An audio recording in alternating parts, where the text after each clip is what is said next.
Bhojpuri industry से एक बहुत बड़ी खबर है कि अभिनेत्री आकांक्षा दुबे ने आत्महत्या कर ली है। भदोही निवासी आकांक्षा ने वाराणसी स्थित सारनाथ के एक होटल में मृत पाई गई है। भगवान उनकी आत्मा को शांति दें।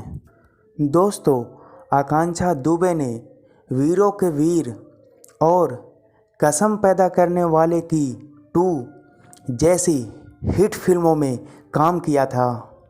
उनकी गिनती यूपी बिहार के प्रसिद्ध अभिनेत्रियों में होती है। कुछ दिन पहले ही उनका एक गाना पवन सिंह के साथ ये यारा कभी हारा नहीं है आया है, जो काफ़ी प्रसिद्ध हुआ था। दोस्तों, आपको बता दें कि आकांक्षा दुबे जी की उम्र अभी 25 साल करीब बताई जा रही है। धन्यवाद।